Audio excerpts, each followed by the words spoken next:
Hello, আজ রবিবারের একটা ছোট্ট ব্লগ তোমাদের সাথে শেয়ার করছি। আজ আমাদের বাড়িতে কিন্তু আমার পিসি আর দুই বোন চলে এসছে। সকালের ব্রেকফাস্ট তৈরি করছে আমার মা।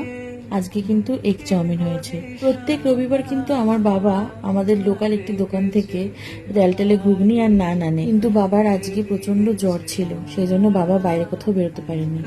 দেখো আমার বোন, ও কিন্তু প্রচন্ড ক্যামেরা শাই পারসন। আর এদিকে আমার পিসি দেখো সুন্দর করে পোজ দিচ্ছে, হাই করছে।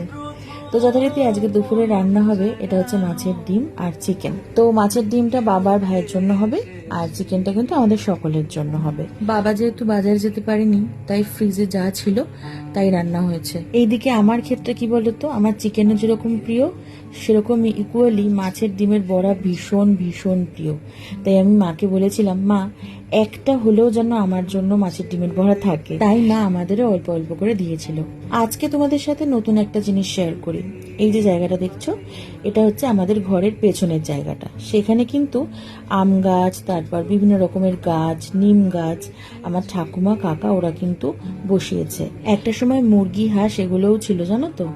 এইখানে খুব একটা একদমই আসা হয় না, কিন্তু আজকে আমার বড় বোন পিসির কাছে আবদার করেছে যে কাঁচা আম পেড়ে আনতে হবে আমাদের নিজেদের গাছ থেকে। এই গাছগুলো কিন্তু সব আমাদেরই। তো কাকা পিসি দুজনে মিলেই গাছের আম পাচ্ছিল, খুব মজা হচ্ছিল, জানো তো। এদিকটা তো আসা হয় না। আর এদিকে পিসিও আসলো অনেক দিন পর। আমার এই জিনিসগুলো দেখে খুব ভালো লাগছিল, কারণ ছোটবেলায় এরকমটা হতো। আজ এত বড় হয়ে গেছি, এখন কিন্তু কারোর আর কোনো সময় হয় না যে এইভাবে আম ঠাম পারবে গাছের, তারপর এরকম আম মাখা করা হবে। ও সরি, এই আম দিয়ে কি হবে সেটা তো বলতেই ভুলে গেছি।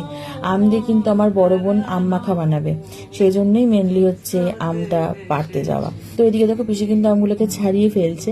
এই আমগুলোকে আমার বোন গ্রেটার দিয়ে গ্রেট করে আম মাখা বানাবে। আমার পিসি আর বোনেরা যদি বাড়িতে আসে না, ভীষণ আনন্দ হয়, কারণ ওই দুটো দিন যেন একদম স্বপ্নের মতো কেটে যায়। তারপর আম মাখা রেডি ফেডি করে আমরা আস্তে আস্তে খেয়ে নিলাম আমাদের খাবার। আজকে দুপুরের রান্না হয়েছিল উচ্ছে ভাজা, টক ডাল, তারপর এই মাছের ডিমের বড়ার তরকারি আর চিকেন তো বলেইছি। এইগুলো খেতে খেতে আমরা সবাই ওয়েট করছিলাম যে কখন আমাদের সেই সময়টা আসবে যখন আমরা একটু আম মাখা টেস্ট করে দেখতে পারবো, কারণ বোন বানিয়ে রেখেছে।